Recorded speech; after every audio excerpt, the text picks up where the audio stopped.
Meanwhile, on Capitol Hill, House lawmakers questioned Treasury Secretary Scott Bessent about Trump's tariffs and who will foot the bill.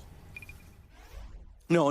Answer the questions I asked, please. I only have 5 minutes. Who pays tariffs? Sorry? Well, who pays tariffs? Sorry, Mr. Secretary, please. Excuse me. The question is very simply, who pays tariffs, Mr. Chairman? I'd like him to answer that question. Well, he wants to answer other questions. Well, Congressman, if the exporters, they dislike tariffs so much, why wouldn't they? If I think what you're trying to get me to say. Did you remember the question? I'm not sure you did. Who pays tariffs? It's a very complicated question. Reclaiming my time. People pay tariffs. So I'll ask one more time. Who pays tariffs? Sir, the history would show that it is a complicated mix of who pays the tariffs over various times. So that's exactly the problem. If your answer, and you are a very educated person, you have a very impressive bio, cannot answer the question who pays tariffs because you won't answer that, and you say it's a complicated issue. It's not complicated. Consumers pay Trump's tariff tax. That's the reality. That is, that's depressing. I mean, Scott Bessent, yeah. Let's bring in the chair of the Democratic National Committee, Ken Martin, president of the National Action Network and host of MSNBC's Politics Nation. Reverend Al Sharpton joins the conversation as well. It's good to have you both. Does anyone want to try and answer the question? Who pays tariffs? Ken Martin. Rev Al? Well, look, we know who pays tariffs, and it's hardworking Americans who, put their faith in Donald Trump last year, hoping that he was going to actually make their lives more affordable. He's done just the opposite. These tariffs are going to result in a huge tax on hardworking American people. And, the fact that Secretary Bessent couldn't answer that question honestly just shows you what they're doing to try to deceive the American people. These tariffs are going to make it harder for hardworking Americans to actually afford their lives. Ken Martin, not Jay Mart. So that's the answer. And why do you think the Treasury Secretary was having such a hard time answering that question at a hearing where it was so simple? What's going on there?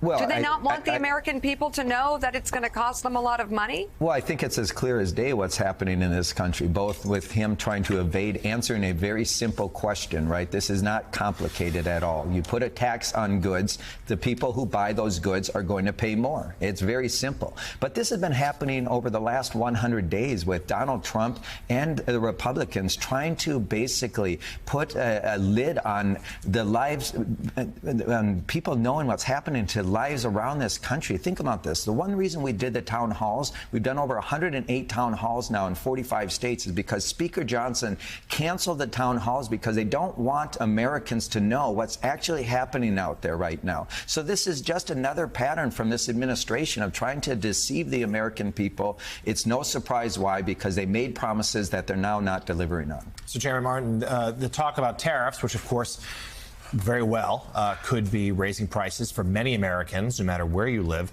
comes at the same time as Republicans are putting together their budget bill, which is going to have potentially drastic cuts to a number of services in order to pay for tax cuts that will largely benefit the rich. This feels like a kind of a golden political opportunity for Democrats here. How do you take advantage? Well, look, I mean, it's not a great position to be in.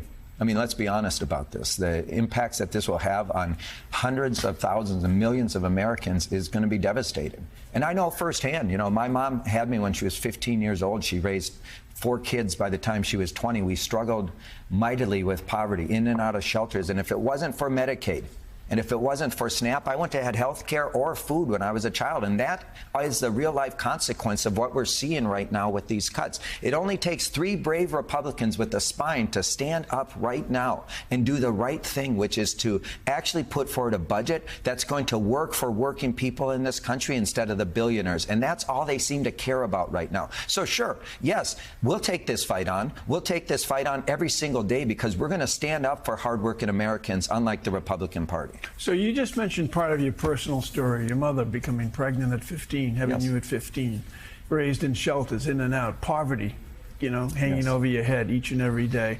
Why is it that so many Democrats seem unable to articulate and address problems that ordinary people would say, oh yeah, that's like me. What is wrong with the Democratic Party's vocabulary? Well, listen, I say this serenity prayer every morning. I can only control what I can control. And I can tell you what I'm doing is making sure that I not only tell my story, but we tell the story of so many Americans right now, which is why those town halls are so important, is to actually make sure that we're not just talking about this through a policy lens, but we're hearing from real people who are having real life impacts from these cuts to this government, from this budget that they're trying to put forward. So it is important, to your point. Let's get out of our ivory towers and realize that behind every single number on a spreadsheet is an American person's life who at the end of the day is going to be devastated by this budget. Mr. Chairman, great to have you back on the show this morning. We've been talking in the last week or so about this poll from ABC News and Washington Post that asks Americans who's better to solve their problems. Donald Trump's rating is terrible at 37%, but Democrats are 7 points worse at 30%, with 30% of respondents saying neither are better at handling the country's main problems. So we've asked some Democratic members, how they turn that number around, how they explain that number. I'm curious what you think about why the Democrats are at 30% and below Donald Trump, and what you do to change it. Well, we've lost trust with voters, and we've talked about this on the show before. We actually have to show folks that we're going to stand up, right, grow a spine, and fight for their lives. I think the reality is part of it is actually making sure that we're communicating our values the right way, connecting our policies that we support back to people's lives. The other part of it is actually delivering when we have power. Part of the challenge is in the past we've elected Democrats to office and we haven't delivered on the promises that we've made to the American people about actually improving people's lives and strengthening communities. So look, we have to fight like hell right now. We have to resist Donald Trump with every fiber of our being. We have to. We also have to give the American people a sense of the credible alternative. What is it that we would do to actually improve their lives? How will we make their communities better? And when we do that, I think we can win again. But you know what? It starts with being bold. It starts with being authentic. It starts with standing up and fighting for your values, right? My old boss in politics, Paul Wellstone, you said you should never separate the life you lead from the words you speak. People want authentic, strong leaders who are going to fight for what they believe in.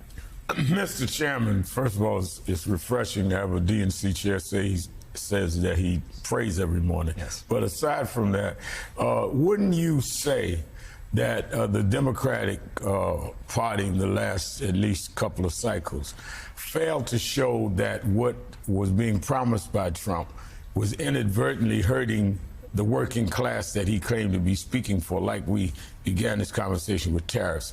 How do we get the language and messaging straight that you use in many ways what he's proposing against him, saying, yes, this is going to cost you, whereas it's not just punishing China or whoever, it's punishing you? Hasn't the Democrats in many ways fumbled getting that message across the goal line?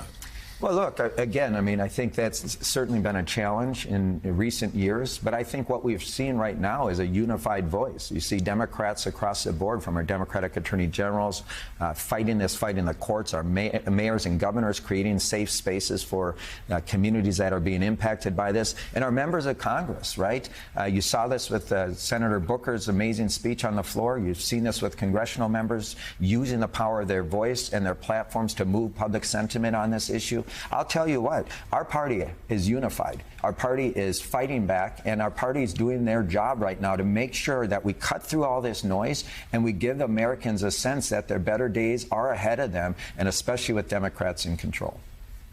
Aren't we in the golden age? I'm confused. Chair of the Democratic National Committee, Ken Martin, thank you very much for coming on the show this morning. We appreciate it. Thank you.